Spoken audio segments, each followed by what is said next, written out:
All right, Danielle, is it okay if I go ahead and kick us off officially? Yeah, let's do it. All right, well, good afternoon, everyone, if you are on the East Coast, and good morning if you are on the West Coast or somewhere in between. Thanks for being here for today's Bloomerang webinar, Everything Nonprofits Need to Know About Employee Benefits.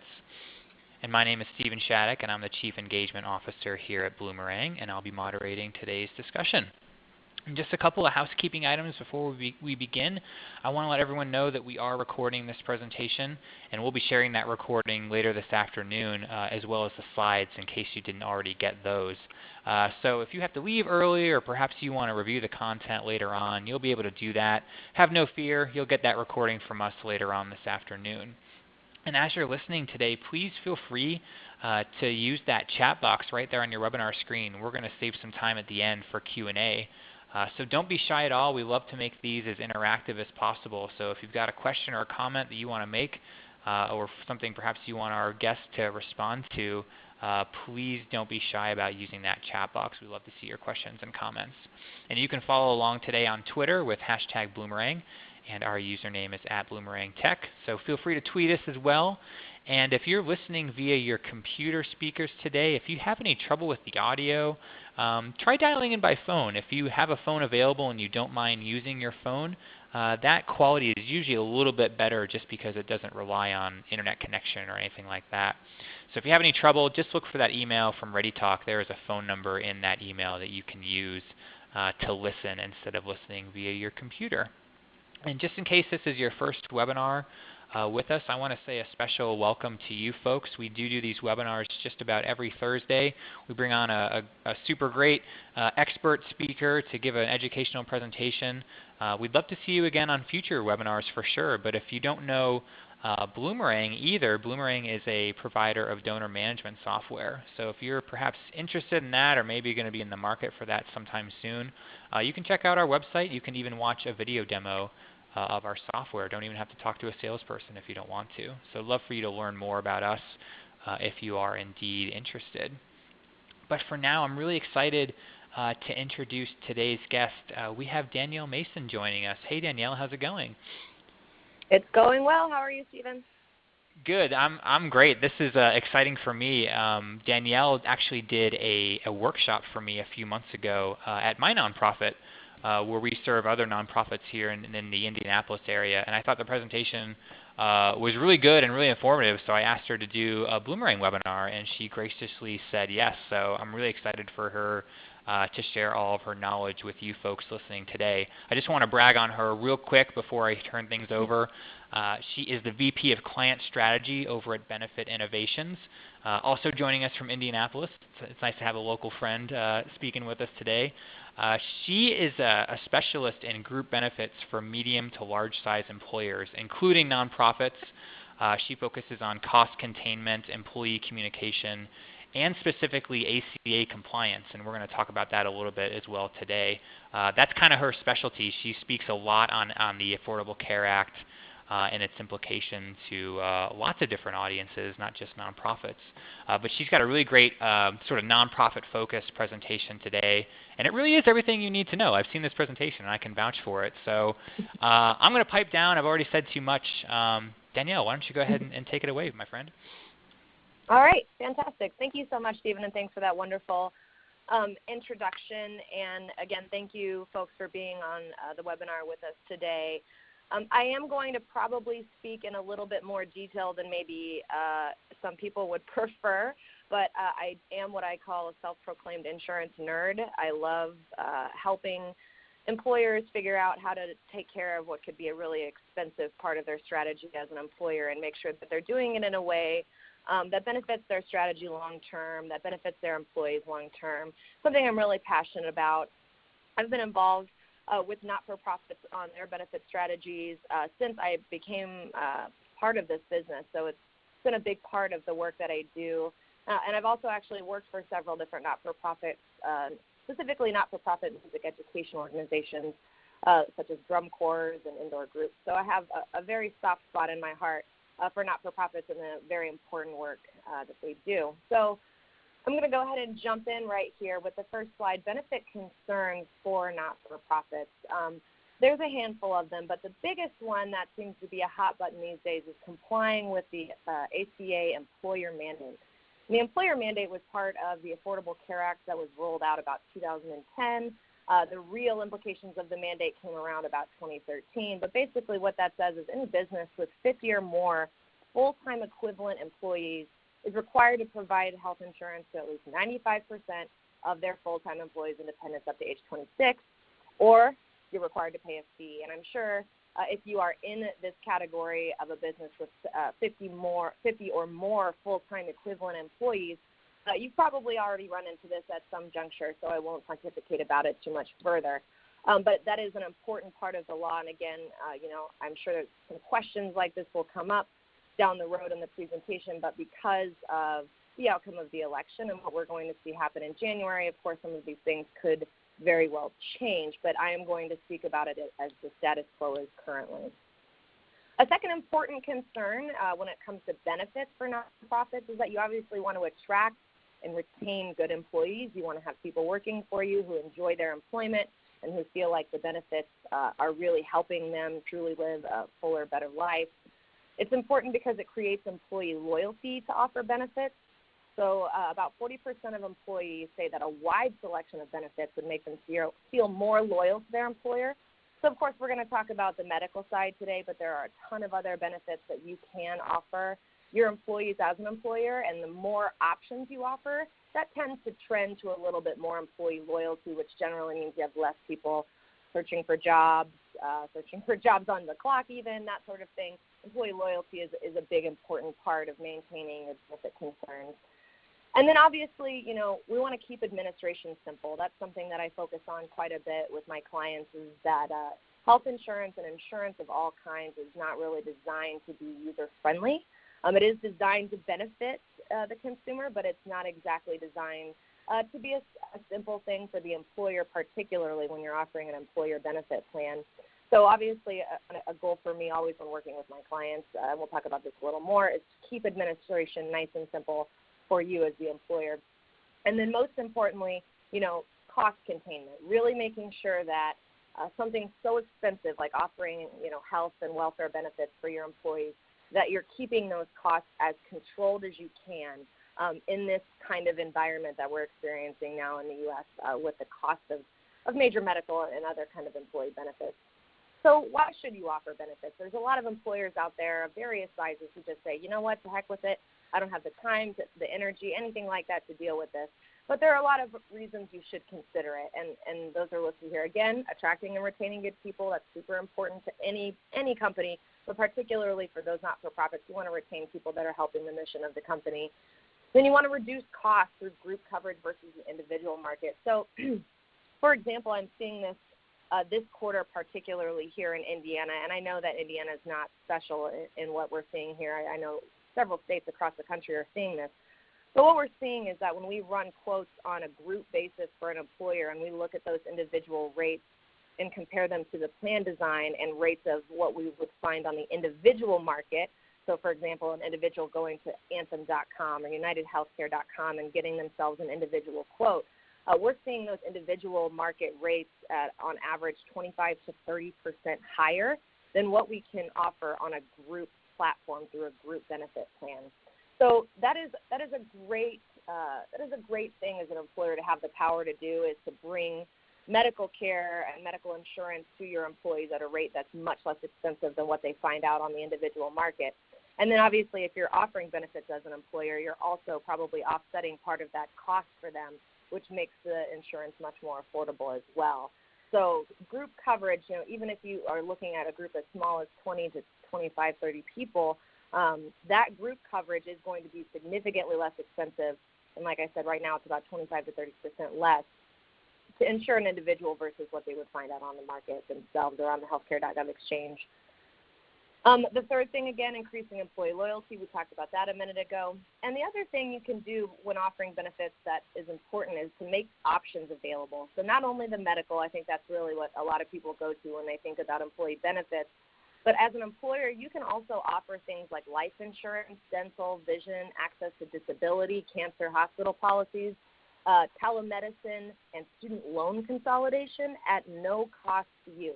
It will cost your time, and it will cost your time to administer, but that very wide range of benefits that are available on a group basis for employers does come at a $0 cost to you, and it gives the employees access to a better product than, again, they might find out on the individual market. So, for example, to speak to that, let's look at dental, for example. If you go to deltadental.com and you're interested in buying a dental policy on yourself, generally what's going to happen is you can find the policy for a decent rate, but they're probably going to include large waiting periods. So, for example, you might be able to get your cleaning the first year you hold your dental insurance on an individual policy, but it might not pay for major work until, 6 or 12 months after you've gotten the policy, and that's simply because they want to keep their risk down.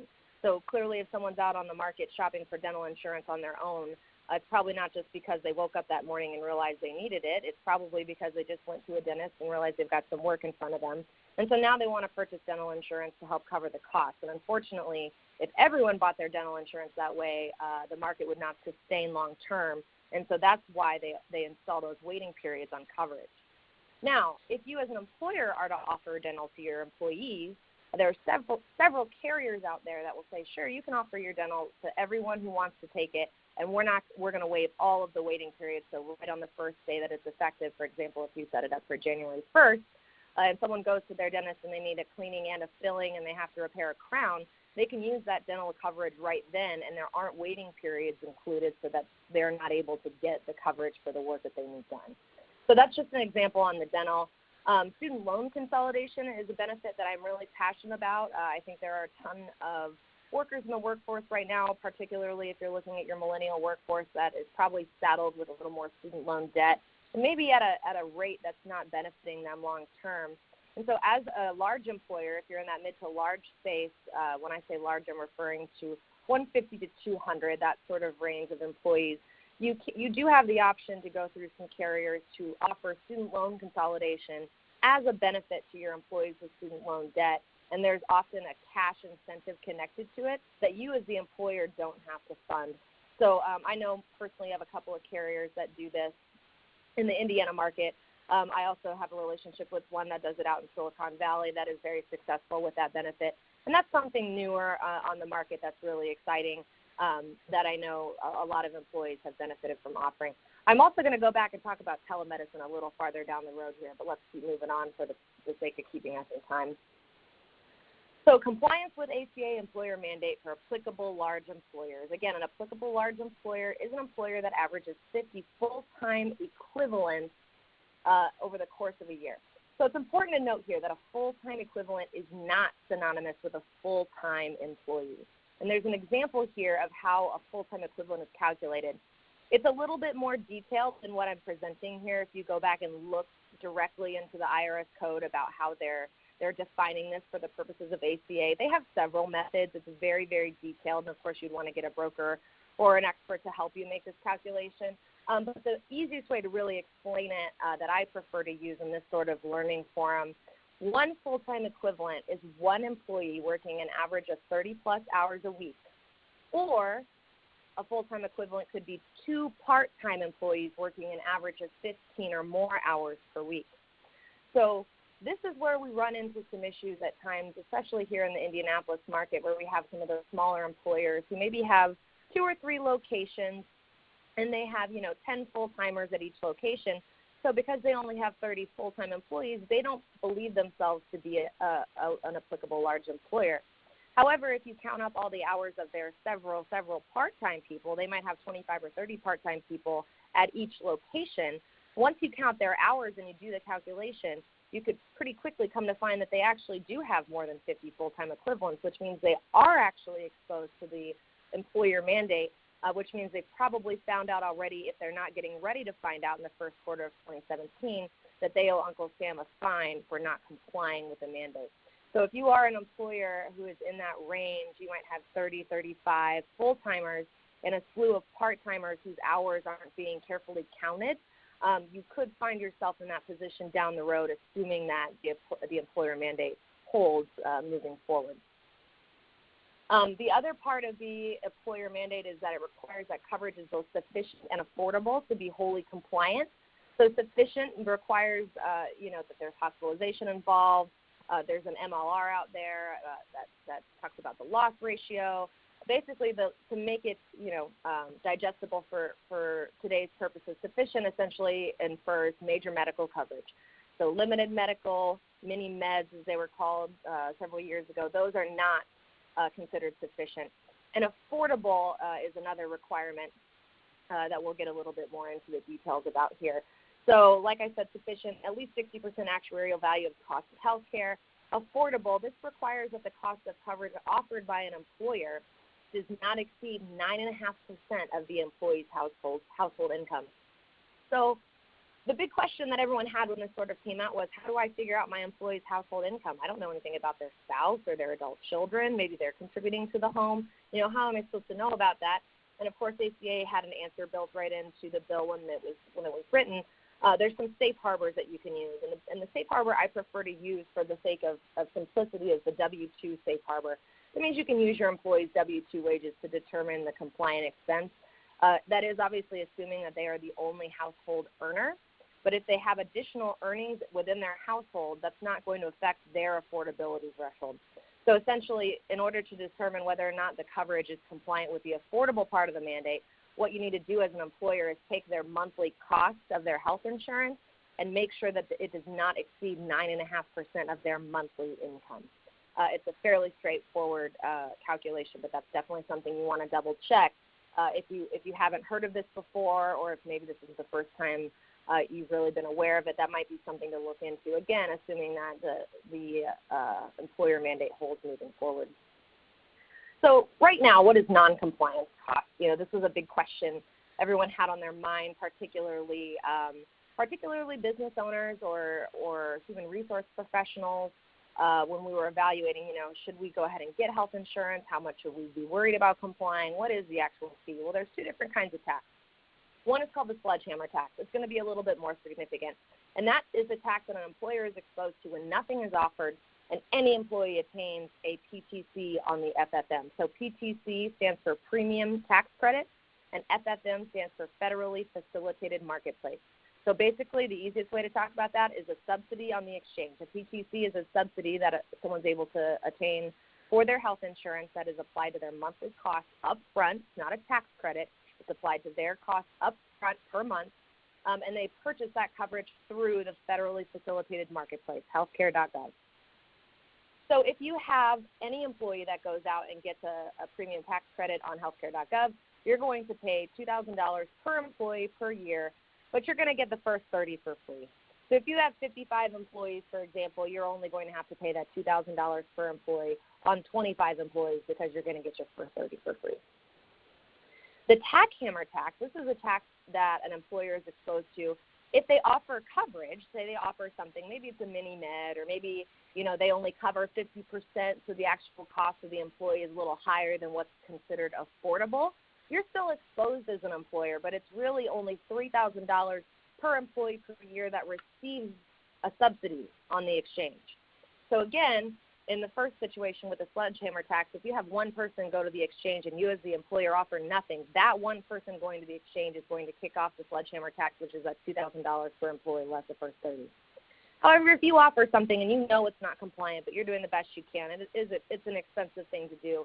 You're offering something for your people, you're trying to do the right thing, but maybe part of it's not compliant with ACA. Suddenly the tax hammer tax is really what's going to apply to you, and that's not as significant as the sledgehammer tax because you're paying per employee that actually received a subsidy, as opposed to paying the tax on every employee that you have under your employment. You'll see that there are some asterisks next to the 2K and the 3K. That's because those amounts are going up and they're expected to be adjusted in 2017. We don't know what those adjustments are going to look like, but if I were to pontificate based on my gut, I would say we'd probably see something in the range of a 5 to 6% increase. Well, what if I have less than 50 full-time equivalents? If you have less than 50 full-time equivalents, it doesn't matter. The employer mandate does not apply to you. You don't have to comply with the different parts of the law and that sort of thing, so you're sort of in that safe zone. However, it is still important to talk about employee benefits because it's still an important strategic decision for the ownership and the stakeholders. And that goes back to some of those non-ACA type reasons to offer benefits that I was inferring earlier, that the retention and the loyalty. Those things are really important to any business, and particularly in the sphere of not-for-profits. And the individual mandate still applies to employees of a small employer. So I see employers like this quite frequently where they have 25 or 30 employees. They're not required to offer anything. But now their employees that they're not offering anything for, they're required to go out on the individual market and purchase something on their own. And again, as I mentioned earlier, here in the state of Indiana, that's looking like a 25 to 30% increase from what could be offered on a group chassis and from what was offered on the individual exchange last year. The other part of the individual mandate that is a little bit distressing for some employees is that there is a fee connected to the individual mandate as well that you may be aware of, that they have to pay at tax time. So if they're guaranteed to get a certain amount of money in a tax return and they're used to seeing that tax return, and then suddenly it's being eaten up by a fee pertinent to the individual mandate, they might be a little frustrated that their employer doesn't offer anything in the way to help them with this. So the individual mandate is another concern. And just to speak to that for another second as well, I know in the state of Indiana, currently, if you are interested in health insurance and your employer doesn't offer it, and if you don't qualify for a subsidy on the exchange, as many people do, there are only 2 carriers in the state of Indiana that are going to write individual business for 2017. It makes the rates incredibly high, and it makes the selection for people who are out shopping on their own very, very limited. It makes their options quite small. As an employer, even if you're not required to, you have access to several different markets in our state here, which is a very stark comparison to the individual market. So again, the group market, if you as an employer have the control to engage in it and offer benefits to your employees through that group chassis buying power, you're doing a big thing for them, and it's also kind of making you look like a rock star because you're providing them that benefit. Another thing to make sure to point out as well, it's important to track hours and staff carefully to ensure awareness of the cutoff. So if you are someone who's getting up there and you suspect you're getting close to 50 full-time equivalents, even if you only have maybe 25 or 30 full-timers, if you have enough part-timers to start getting you close, my recommendation is always to make sure you connect with a really smart accounting firm, or get some payroll software, or inquire with your current payroll provider to see if they can help you ensure that your full-time equivalent count is sub 50. Typically, payroll companies, accounting firms, those kinds of resources can help you with those counts. And, of course, any broker that you engage with should be able to help you get pretty close as well. So let's talk about the medical plan options. These are the options that are out there for you as an employer that you can offer to your employees. And there's several different options here, and I'm going to try to keep this as high level as I can. But the first option is that you could offer a comprehensive major medical, sufficient and affordable coverage. This kind of coverage is what the goal of ACA was. The goal of ACA was, let's get everyone covered with good health insurance that will protect them if they're in a hospital. They'll protect them if they're in an accident. This is good insurance. So it's fully insured typically through a carrier like Anthem or United Healthcare. Fully insured just means that you as the employer send a check off to Anthem, United Healthcare, Aetna, who have you. That insurance company, you send them a check once a month for the premium. They insure your employees in return, and that's that. It's a pretty straightforward process, and it's the one that we're probably most comfortable and familiar with. There's another option that's called partially self-insured. It's also called a level premium plan. It looks and acts like a fully insured policy in that you send money to a carrier once a month. It's a set amount that does not change during your contract year. And at the end of the contract year, after a run-out period, typically I see a 6-month run-out period, where carriers could still be trying to file claims and the insurance companies could still be going back and forth about whether they can pay them, that sort of thing. After that 12-month contract and the 6-month run-out, the insurance company in one of these partially self-insured plans, they look back at your claims year, and if you had a particularly good claims year where you didn't incur a whole lot of claims, they will issue you a % of your premium back as a refund. So then you can use this refund to fund your premiums for the next year. You could put them into an account to be used on some kind of health-based benefit for your employees down the road. But that's a really attractive option, particularly if you have a group, that's in that 50 to 100 range. A little bigger, it continues to work pretty well too, up to 150, I'd say. that's relatively healthy, relatively young, have a lot of college graduates. Those are great groups from a demography standpoint for that partially self-insured type plan because you're going to see pretty decent claims utilization across the board, and that you don't have a lot of people that are going to be sick. So that's always a great option, depending on the demography of the group, where you can save some money and then also maybe even see some of that money back in your pocket, which is not an option with fully insured coverage. The third option is going completely self-insured. When you self-insure as an employer, typically you see this in employers that are at least 50, although you can go smaller with self-insurance these days, but typically you'll see about 50 being the very smallest company that might self-insure, all the way up to your big 500 up to 5,000, 6,000 life cases. Those are normally self-insured. Hopefully they should be because it's really the most economical way to do it. Self-insuring means that you as the employer are going to put money aside in an account to pay claims yourself. You're going to pay your own claims. And then you'll also pay a TPA, which stands for third-party administrator.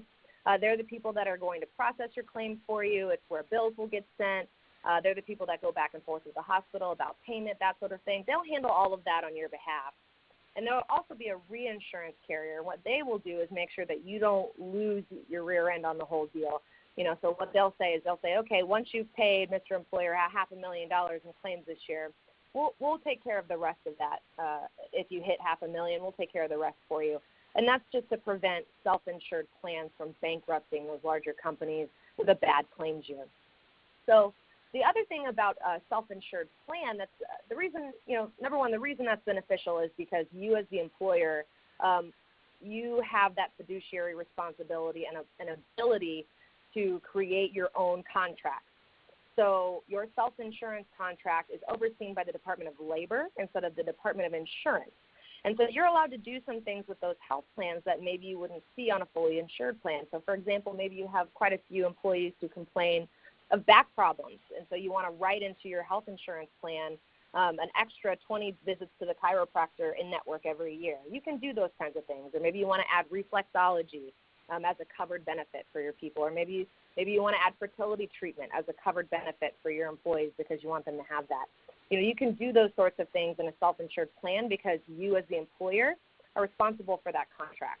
So, of course, the TPA will write the contract on your behalf, review it for you. Of course, any good broker will help that TPA and help you review the contract to make sure it's exactly what you want.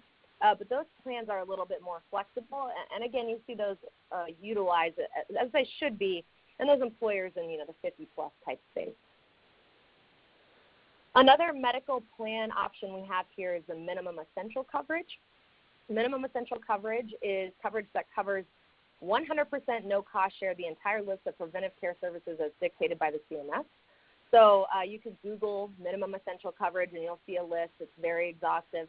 And it's a list of preventive-only care services. So checkups, mammograms, colonoscopies, yearlies, immunizations, that kind of thing. All of those things, same thing for women who are pregnant, children. It has a huge list the CMS compiled after ACA was implemented of things that they considered preventive care services. They're required to be covered at 100% no-cost share in any major medical plan currently, but you can purchase on a group chassis minimum essential coverage for your employees, which covers 100% of their preventive care only. And it's relatively inexpensive. So I've seen MEC plans that you could put in for employers that cost around $70 a month per employee for individual-only coverage. And so it's relatively inexpensive. However, it's important to note because it's preventive care only, it's not comprehensive health insurance. So you as the employer wouldn't be satisfying the employer mandate by offering minimum essential coverage. But what you are doing is offering a relatively inexpensive way to shelter an employee from the sledgehammer tax should they choose to, or the employer rather, from the sledgehammer tax, should they choose to offer nothing. So again, if you're an employer that can't afford to offer major medical, but you're interested in offering something and you want to lessen your exposure to those taxes implied by the ACA, minimum essential coverage is a great option for you because while it doesn't comply completely, it's better than offering nothing. Again, you offer nothing, you're going to be exposed to the sledgehammer tax, which is that more expensive tax. The other great thing about minimum essential coverage, like I said, its price tag is so low, and it qualifies the employee to comply with the individual mandate. So if an employee is paying half of that, say $40 a month for their MET coverage, granted they're not going to get a doctor's office visit when they're sick. They're not going to have any coverage if they get hit by a truck. That kind of stuff is what major medical is for. However, if they're young, relatively healthy, or at any age really, and relatively healthy, and they're not as concerned about carrying health insurance, the minimum essential coverage does allow them to comply with the mandate, which means they won't see their tax check dinged at the end of the plan year in April. Another option that you can offer in tandem, I typically offer this in tandem with a MEC plan, is a limited medical plan. These are plans that are, again, they're not sufficient. They're not sufficient whatsoever. It's not major medical, but you can offer it because it does offer some benefit because it can offer scheduled payments for certain visits such as physician visits, x-rays, emergency room visit, inpatient surgery, etc. It'll offer a scheduled payout for that. So, for example, you typically see them in an indemnity-style benefit.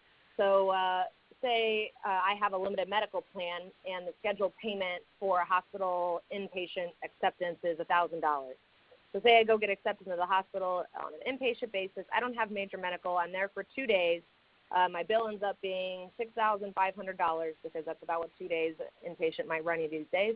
I'm going to get $1,000 from my limited medical plan to help cover part of that, and the rest of that I'll be responsible for myself. So it doesn't work quite like a copay, but if that image sort of helps you understand, that's basically how it works.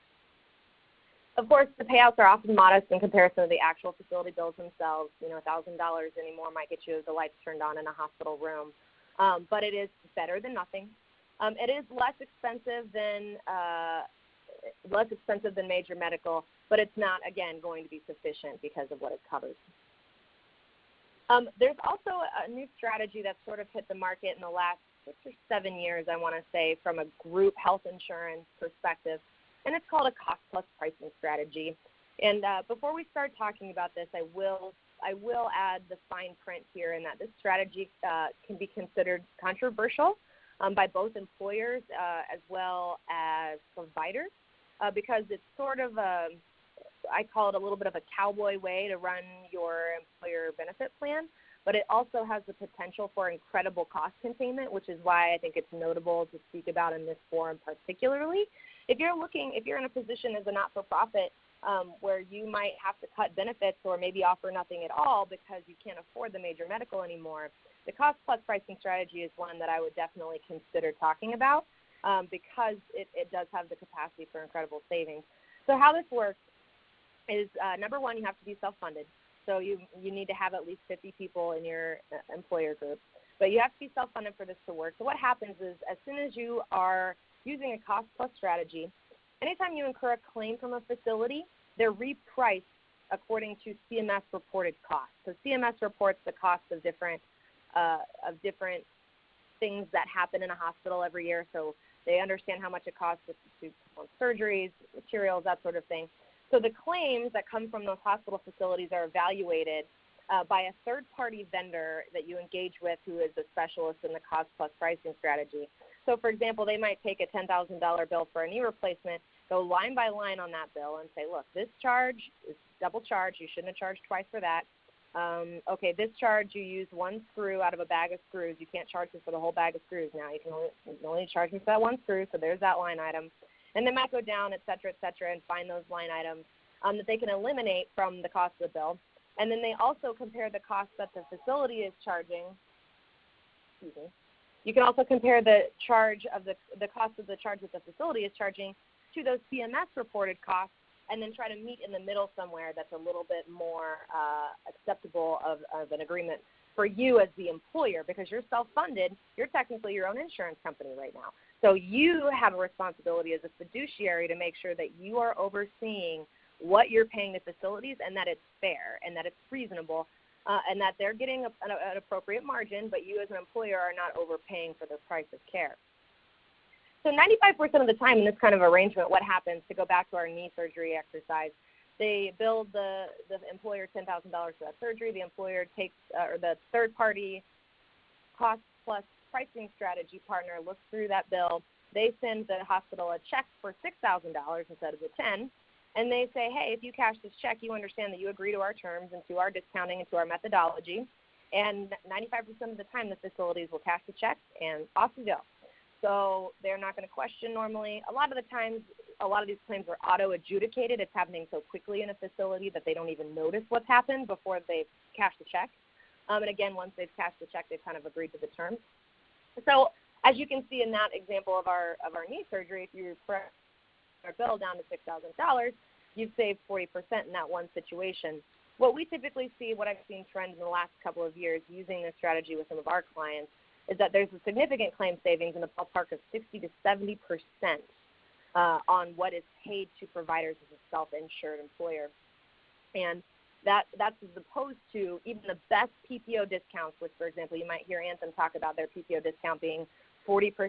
40% is a great discount, but the cost-plus pricing strategy is talking about not discounting from the top, but taking the cost at the bottom of the care and then adding an appropriate margin to that and then giving that money to the facilities so that they're getting their fair share with a fair margin, but they're not paying those really inflated costs that we quite frequently see coming out of hospital systems. So to continue on that tangent about cost containment strategy, and again, I know some of that was really, really technical, and I apologize if anyone's, phased out for a second, but come back to us. Now we're going to talk about something a little simpler. Telemedicine, this is one of my favorite cost containment strategies. And what it is, it's the option for employees to call a doctor 24 hours a day, 7 days a week with a $0 consult fee for free and get diagnosed over the phone. It lowers the cost of the plan because it lowers the cost of the plan of the primary care visits, the ER visits, the urgent care, that kind of thing. 70% or more of all office visits can be handled by phone or by video, and 24/7 access helps redirect out of the emergency or urgent care situation. So I always recommend employers, regardless of what you have going on from a medical insurance perspective, that you should be offering some kind of telemedicine offering to your employees as an employer-paid benefit. It's very inexpensive. My personal favorite vendor starts at about $10 a month for the Teledoc and advocacy type card. Teledoc is one of the I believe the most established name, and they are very, very good. They don't have any malpractice on their track record, but there are lots of other telemedicine carriers out there as well that are pretty reputable, that'll do a great job. So when I talk about redirecting care out of an emergency room or urgent care, one of the specific examples I like to use is, if someone wakes up to their 2-year-old crying because their ear hurts in the middle of the night on a Saturday, generally, as a parent, their instinct is going to be, I'm going to get my kid to the emergency room because they're in pain and I want their pain to stop. And that's a very, very normal knee-jerk reaction. Now, if you have access to call a doctor first, and this doctor is going to call you back on an average 22 minutes later, listen to the symptoms of the child, prescribe them a medication, and maybe prescribe them a pain reliever so that they're not in so much pain, and then they'll call that in to the nearest pharmacy to the employee that's called the doctor, and then that employee can go and pick up the medication and the pain medication for their kid, and they can have them medicated and hopefully healing and feeling a little bit better, the next morning. They did that for virtually no money, and then they went and paid for what I assume would be a generic prescription. It might have cost them $20 overall and a little bit of time. That is a huge savings not only for that employee but also for the employer's health plan because they didn't utilize the emergency room in a situation where they otherwise might have. So that's one example of how telemedicine can bring a great benefit. Another reason besides that is that it can keep people in your office healthy. So a lot of the times you see people who are maybe underinsured, uninsured, or they just work a lot. They don't have a ton of time to get to a doctor. They might come in and out of work very, very ill for a number of days in a row. It's not helping anyone else. It's not helping them get any better, and they're just dragging their feet because they don't want to take the time to see a doctor. Now you have an option to say, look, you have this benefit. Now you can call a doctor, get a prescription, and get better faster rather than just sort of lingering with this illness and spreading it to other people. I think we can all appreciate that around this time of year, particularly that sort of thing starts to pop up. Another great cost containment strategy is a medical advocacy program. This is something that can help your employees navigate the system. It's very complicated, and I promise it's not getting any easier down the pike. It helps direct care in network So that's a big issue that we see with employees. Sometimes they have great employer-sponsored coverage, but they don't understand how a network works or don't know how to look someone up in network where an advocate can step in. And employees are also able to get assistance finding the least expensive or highest efficiency care. So an advocate can often do things like look up the cheapest MRI in a certain zip code, or look up the most experienced surgeon who does this very complicated and sensitive surgery in the Midwest. Who is that? They can help find those things for employees depending on what their needs are. And then also a billing advocacy program. This would be, if you weren't taking a cost-plus perspective on your group plan, a billing advocacy program would be a great one for you to look into. What billing advocates do, again, they scour bills for mistakes or replications, and then they negotiate discounts on behalf of the employee after those bills are looked at. I think it's notable, too, since we've talked about hospital bills a couple of times, to note that I have spoken with several different billing advocates who have all told me the same thing, and that's that 100% of the bills that leave a hospital facility or freestanding surgical center, that kind of thing, have some kind of error on them. Maybe it's a duplicate, it's a wrong code, incorrectly coded gender, incorrectly coded this, that, or the other. Almost every bill, virtually every single bill, will have a mistake on it. So these advocacy programs can really start to add up those nickels and dimes over time if you think about it and understand that from a billing perspective. There's also out there prescription funding programs. Those are programs that allow for those with really expensive medications, maybe a specialty medication, to seek assistance in affording that medication. Those programs work in tandem or with or without a major medical plan. So again, it's best paired with major medical, but if not, that's a great benefit to offer too. Wellness initiatives, that's always, wellness has been a hot button topic for cost containment for a really long time. I think it's probably been 15 years now that we've been talking about wellness because it keeps plan members healthier in the long term. And in doing so, it pushes medical claims down over time with consistent application. I think there are some employers who have seen enormous results from those wellness initiatives. I will say professionally, I don't think that necessarily will work for everyone, but I think it's an important initiative to look at, particularly if you're interested in at least trying to keep those unhealthy behaviors, curbed, if not anywhere but inside the walls of your building. That can have some good positive residual effects over time. And finally, on-site, near-site shared clinics. This is another tactic that's been kind of in place the last 10, 15 years. This is where an employer generally of a larger size, I'd like to say 250 plus, provides access to care near the employees themselves by offering a clinic. It lowers the cost of using a standing PCP, primary care physician office. It lowers the cost of using a clinic and an urgent care, that kind of thing. The great thing about clinics now is that what's becoming a little more popular is the shared clinic idea. So if you're a relatively large employer, but maybe the cost of building a clinic seems out of the way for you, or it's not showing up on paper the way you'd like to, you can partner with a couple of other employers in your area and sort of pool your resources to open a shared clinic where all of those employees can go get that care at that one clinic and make sure it's staffed appropriately for that number of people and that sort of thing. So if you maybe aren't big enough or you're not ready to take that step because it is a big fund and investment to build a clinic, there are other options out there now. So in a nutshell, all those cost containment things, all of those are things that we want to keep in mind, that we're creating responsible consumerism of healthcare and the employer plan. If you're an employer that's self-insuring or partially self-insuring, and even if you're fully insured, these cost containment strategies are many different ways you can go at the same problem with a different tool, and that's to keep the cost of the plan down and to make sure the employees understand how to use it and understand that healthcare is still a very complicated system and that there are things that they can do to make their consumerism more responsible and more feasible for them long term.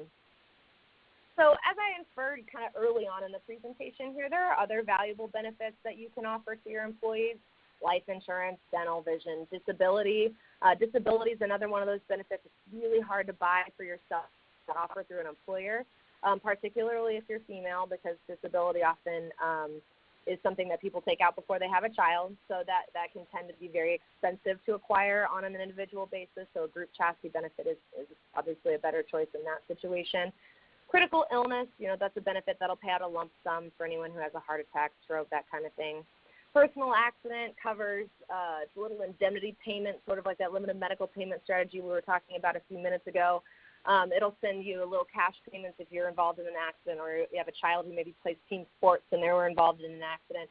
it's a little bit of money to try and help get you to your deductible. Telemedicine, again, we talked about that.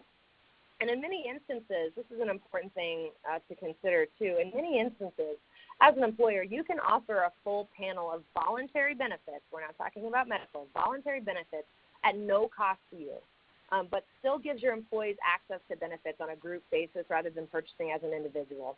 And it can be offered with or without medical. You don't have to do medical to offer benefits.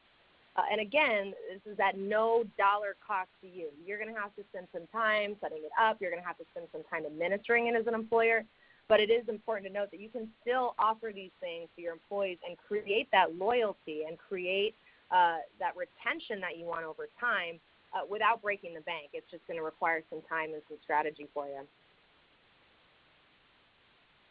So pay or play, that was the big question everyone was asking themselves, about 2012, 2013. Am I going to comply with the mandate as a large employer or am I not? Again, if you don't have 50 full-time employees, this doesn't apply to you. But if you do, for example, if you have 100 full-time equivalents, you're exposed to the employer mandate, and let's say without offering anything, 15 people would go to the healthcare.gov exchange and obtain a subsidy.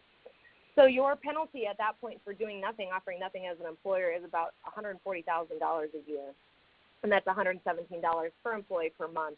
Now, to speak about this for just a second, I think we're just now seeing some of those employer notices roll out to employers, informing them that they have an employee who achieved a subsidy on the exchange and making them aware that they may be exposed to their tax penalties.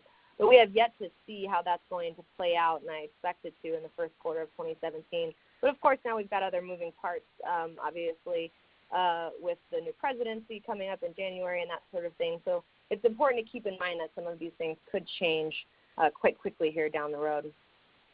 One thing that won't change, I can be sure of that, is the cost of turnover in this country. It's very expensive, and that's why it's important to defend the expensive benefits.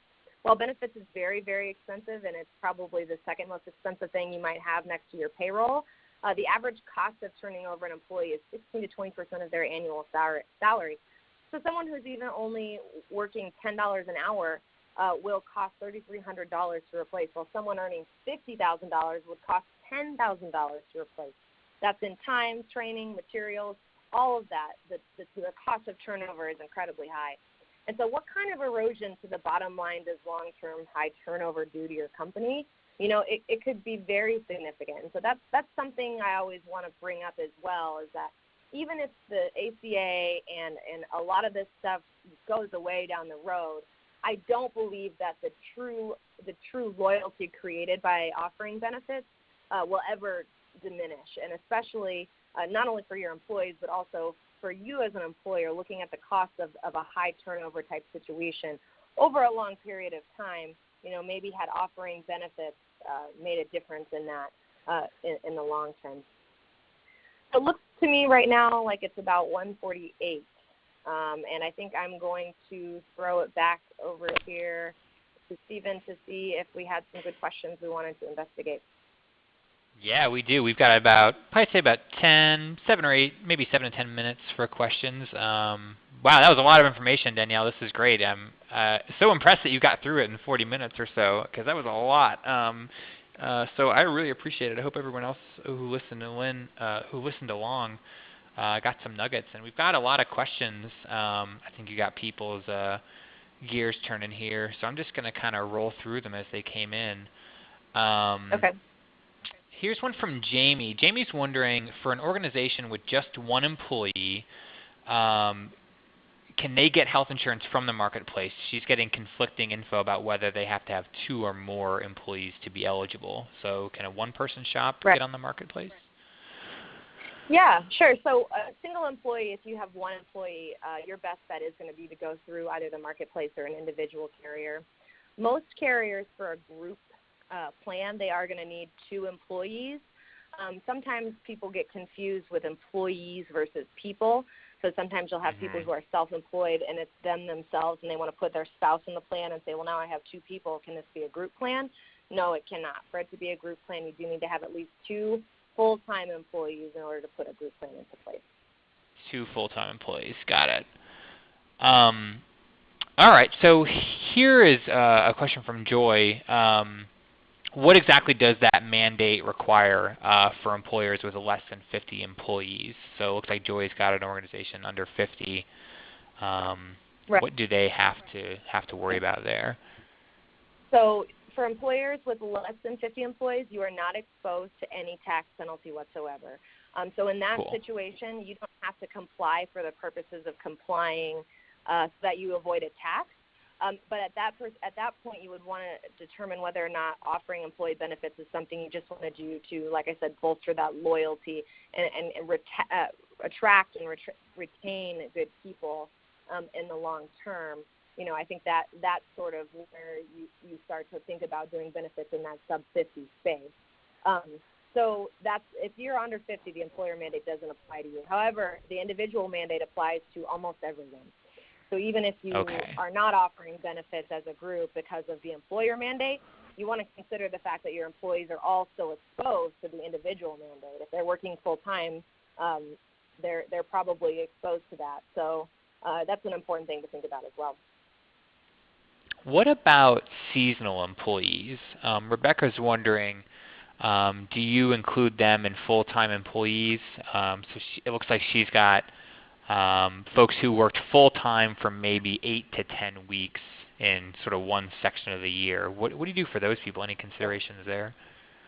Yeah, so that's where you kind of get into a little bit more of that nuanced, very detailed calculations to get to the full-time equivalent number. But in a nutshell, you know, what I would say to that, if you have seasonal employees, what you want to do is add up their total hours and then divide it by 12 to see how many hours those seasonal people are working on average per month and see what that number looks like. And if it's starting to creep up, you know, if you have so many hours per month that you have effectively an extra 5 or 6 full-time equivalents, you know, is that going to put you up over the threshold? It depends on how many full-timers you have. So really for her specific situation, and anyone who's in a situation with seasonal employees, it's one we deal with here pretty frequently, but it does get a little detailed. So I would just make sure to get with someone who can help you calculate that and look at that specific situation. I mean, some people have seasonal folks for 10 months out of the year. Some people have seasonal folks for 3. You know, it boils down to the number of hours. That's really where that gets down to. Makes sense. Here's one from Pam. Pam's got an organization that has over 50 employees, and it looks like they had offered holiday pay in previous years, but they are going to move to not do that this year or in coming years. Anything she needs to consider there for cutting the holiday pay? So are we?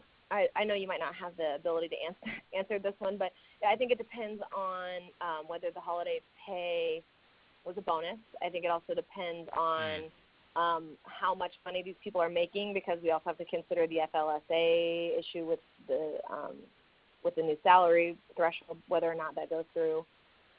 So again, there's a couple things about her specific situation, but I can say if you have over 50 employees, you want to make sure that you're either complying or that you're comfortable with the risk of not complying from a health perspective.